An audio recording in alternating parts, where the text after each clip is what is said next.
নমস্কাৰ বন্ধুসকল, মই এতিয়া আকৌ অমাত জীৱ উদ্ধাৰ কৰিবৰ কাৰণে উপস্থিত হ'লোঁ। এয়া ৰাতি হ'ল আৰু এইখিনি ঠাই হৈছে বালিপোতা আৰু এই পাৰ্টনাৰৰ ঘৰত এডাল সাপ সোমাল আৰু এই পাৰ্টনাৰক আপোনালোকৰ মাজত চিনাকি কৰি দিম। পাৰ্টনাৰ নমস্কাৰ। নমস্কাৰ। আপোনাৰ নাম আৰু ঠিকনাতে। মোৰ নামটো কংকন নাথ, মোৰ ঘৰ বালিপোতা, এই ৰাতিচুবা বুলি কয়। আৰু মই এখন সভাত আছিলোঁ, সভাত আহি থাকোঁতে দেউতাই ফোন কৰিলে যে ঘৰত সাপ এডাল ওলাইছে, বাথৰুমৰ ভিতৰে সাপডাল সোমাইছে। লগে লগে আপোনাৰ কথা মনত পৰি লগে লগে আপোনাক ফোন কৰি আজি মাতা হৈছে সাপডাল উদ্ধাৰৰ কাৰণে। বলক বন্ধুসকল, ধুনীয়াকৈ সাপডাল উদ্ধাৰ কৰিম আৰু আপোনালোকক দেখুৱাম কি সাপ সোমাই আছে তাতে। আহক প্লিজ কাম, আহক।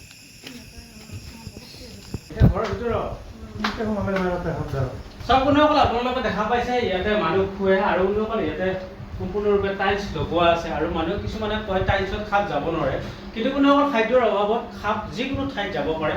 আহকচোন বাৰু আপোনালোকক দেখুৱাম কি সাপ সোমাই আছে।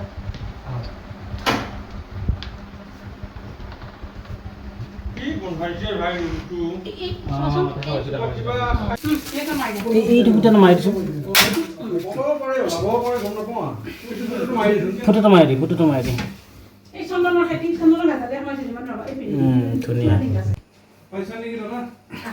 চাওক, দীঘল সাপ, ডাঙৰ সাপ চলিতাকৈ মানুহৰ ঘৰৰ ভিতৰত সোমাই আছে। আৰু বন্ধুসকল এইডাল সাপ আপোনালোকে দেখা পাই চিনি পাইছেই চাগে। এই সাপডাল হুলাবেৰীয়া সাপ, ইণ্ডিয়ান ৰেড স্নেক, সম্পূৰ্ণৰূপে অবিষাক্ত সাপ, লংভেনমা স্নেক। বন্ধুসকল এনেকুৱা সাপ বা যিকোনো সাপে যদি কেতিয়াবা আপোনালোকক দংশন কৰে তেতিয়াহ'লে আপোনালোকে চিধাই ডিষ্ট্ৰিক্ট হস্পিটেলত যাব, তাতহে আপোনালোকে সঠিক ঘৰত সোমাই আছে। চাওকচোন বাৰু,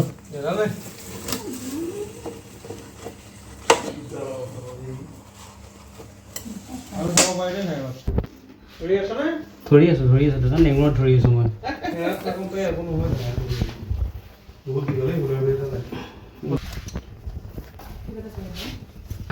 ডাঙৰ আৰু কি দীঘল সাপ। শুনাচোন, 4 দিন মানৰ পৰা ৰুমটোত মানে বৰ গোন্ধ পায়।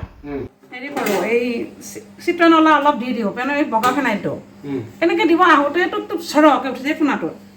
তাৰপিছত দেখোঁ যি সাপডাল আৰু তাৰপিছত ইতিমধ্যে মই দিলোৱে ছটিয়াই এইফালে চিত্ৰনলা, কিন্তু এই আইহা গোন্ধ, সাপৰ গোন্ধ নেকি বাৰু? বেয়া গোন্ধ, বহুত বেয়া গোন্ধ পাইছোঁ মই, মানে সেইকাৰণে দৰ্জাখন খুলি থৈ গৈছিলোঁ। সাপৰ গোন্ধ। লাহে আস্তিক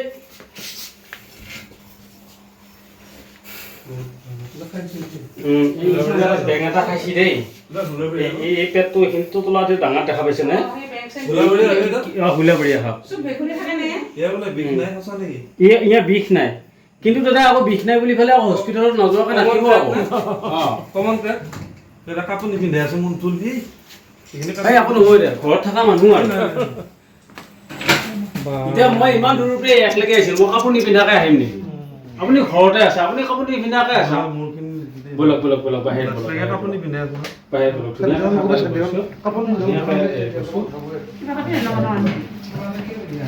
ভাল লাগিল বাৰু সাপডাল আহি পেলাই পালোঁ ইমান দূৰৰ পৰা। বাৰু কিমান দীঘল সাপ চাওক। এই মানুহে কয় টাইছত যাব নোৱাৰে, আৰামছে যাব পাৰে, আৰামছে যাব পাৰে।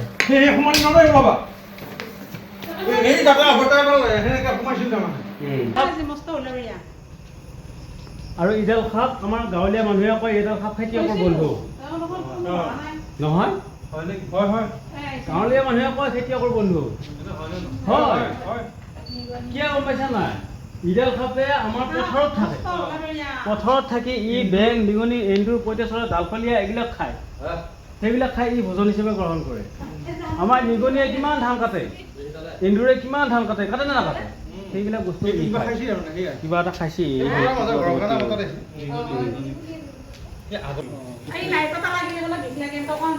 এইয়া নাই কটা। মোৰ ভিডিঅ' আপুনি নাচাই চাগে? চাই আছা? এই সাপডালৰ নাইকটা একেবাৰে নাই, কিন্তু ই নেজেদি কোবাই, কিন্তু ইয়াৰ নাইকটা নাই। কিন্তু আমাৰ মানুহে কিছুমানে অন্ধবিশ্বাস কৰে ইয়াৰ নাইকটা লাগিলে একেবাৰে সেইখিনি ঠাই পচি যায়, ডক্তৰে বাবুৰি ভাল কৰিব নোৱাৰে। এৰিয়ে দিম ৰাতি। কিন্তু সেইবিলাক বস্তু হৈছে অন্ধবিশ্বাস। সেই অন্ধবিশ্বাসৰ কাৰণে আমি ভিডিঅ' বনাই ৰাইজক সজাগ কৰিবৰ কাৰণে চেষ্টা কৰি আছোঁ। আৰু অন্ধবিশ্বাসৰ কাৰণে কিছুমান মানুহ ওজা কবিৰাজৰ ওচৰত গৈ কোনভাৱে মৃত্যুৰ মুখত পৰে। যদি কিবা কাৰণ ওজা কবিৰাজৰ ওচৰত যা, তাতে যাই জ্বালা খুৱাওঁতে, নিমখ খুৱাওঁতে বিষাক্ত সাপে কামুৰিলে মৃত্যুৰ মুখত যে পৰিব সেইটো একে খাটাং অঁ সোমালোঁ দাদা ধুনীয়াকৈ এৰি দিম যায় জংঘলত কাৰণ ইয়াৰ যিখিনি জীৱন বাকী আছে সেইখিনি জীৱন জংঘলত পাৰ কৰক মানুহৰ ঘৰে দুৱাৰে পাৰ কৰিলে কেতিয়াবা পটকৈ কামোৰ মাৰি দিব নে কি কয় কামোৰতে বিষ নালাগিলে ভয়তে মৰিব না অঁ কিছুমান মানুহ বহুত ভয়তে মৰে আমাৰে ভয় লাগিব আৰু এতিয়া তুমি যেনেকৈ ধৰিলা আমাৰ কাৰণেতো সম্ভৱেই নহয় লগাই দিলেও তাৰমানে চাপ মাৰি উঠিম বাইদেউ কেনে পালে সুন্দৰ হা বহুত বহুত ধন্যবাদ অঁ সিদিনাখন সেই ওপৰেদি চিলিঙত উঠিল কনফাৰ্মেশ্যন নোহোৱাৰ কাৰণে তোমালোক নাহিলা বাৰু ধৰিবও নোৱাৰিলা হয় আজি একদম সন্মুখত পালা সাপডাল ধৰিলা আমি সাপ মৰাৰ পক্ষপাতি নহয়েই অঁ আমি বহুত মানুহ শিৱৰ অৱতাৰ বুলিয়ে মানো অঁ অঁ অঁ কিন্তু এতিয়া ঘৰত সোমালেতো উপায় নাই উপায় নাই হয় সেইটো কথা গতিকে তোমালোকে এইটো কৰি আছা ধৰি পেলাই যে জংঘলত এৰি দিছা তাৰ কাৰণে তোমালোককো বহুত বহুত ধন্যবাদ আশীৰ্বাদ কৰিব আপোনালোকে আশীৰ্বাদটো নহ'লে গাঁৱৰ মানুহ মাতিলে মাৰি পেলালে হয় অঁ অঁ অঁ আৰু উলিয়াই দিয়াৰ উপায়ো নাই ৰুমৰ পৰা অঁ অঁ গতিকে তোমালোক আহিলা সময়মতে মাতাৰ লগে লগে আহিলা তোমালোককো বহুত বহুত ধন্যবাদ আশীৰ্বাদ কৰিব আৰু আপোনালোকে নিশ্চয়। হয় হয় দাদা কি খবৰ ভালে ভালে সাপ দেখা পাই একেবাৰে পেলু চমকি গৈছে নেকি নাই নাই বাৰু দেখা পাই অলপ ভাল লাগিল অঁ তো মানে সেইদিনাখনো আমাক সেই মই আছোঁ নিজে অঁ ভিতৰত সোমাই গ'ল কিন্তু সি ওলাই নাহিলে নাহাত আমাৰতো উপায় নাই এতিয়া সাপডাল পৰা ক'ত থাকে সেইকাৰণে আমি মাতিব দিছিলোঁ সেইদিনাখনে অঁ অঁ কিন্তু সি গুচি যোৱা বুলি ভাবিলোঁ কিন্তু আজিতো আকৌ সেই আকৌ সেই একে জেগাতে ওলাল একে জেগাতে ওলাল তাৰমানে সাপ য'ত থাকে এই সেইখিনি ঠাইত থাকবই সাপে নাজানে যে ঘৰ বা জংঘল এই ঘৰটো তাৰমানে চিলিঙত অঁ ওপৰে ওপৰে সি অহা যোৱা কৰি থাকে নে অঁ জংঘলীয়া ছাগলীবিলাক সোমাই অঁ ইয়াতে চুচ কৰি থাকে পুৰা ৰাতি অঁ এই ই পাই পেলাই ইহঁতে সময় সময় খাই থাকে আৰু অভ্যাস হৈছে তাৰমানে এই য'ত আহাৰ পায় ত'ত সাপ থাকবই তাৰমানে বেং নিগনি এণ্টিৰ পঁইতাচোৰা খাবা য'ত পায় ত'ত থাকবই আপোনাৰ কিবা মনটো চেঙেৰা মেঙেৰা মনকৈ হাঁহি থকা দেখোন কিবা মিচিং মাছাকে কিয়া লাজ লাগছি নেকি তাৰমানে ঘৰত থাকিলে মই বহুত ধন্যবাদ দিছোঁ ভাই হয় হয় সি যাতে জীয়াই থাকক অঁ হাবি জংঘলত থাকক অঁ একদম বহুত বহুত ধন্যবাদ দিছোঁ আৰু বাৰু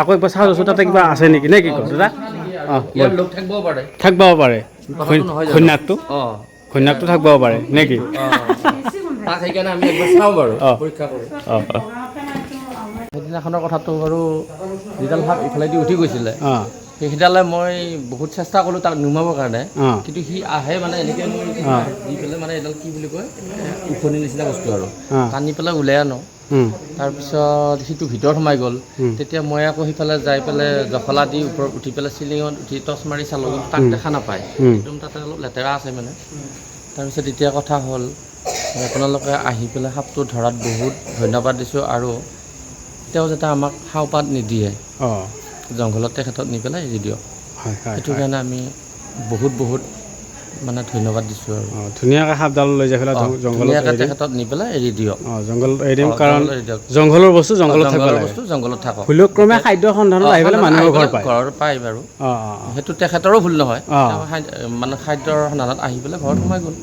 এতিয়া তেখেতক যিহেতু ধৰিলে লৈ যাই পেলাই জংঘলত এৰি দিয়ক অঁ বঢ়িয়াকৈ এৰি দিম সেইটোৱে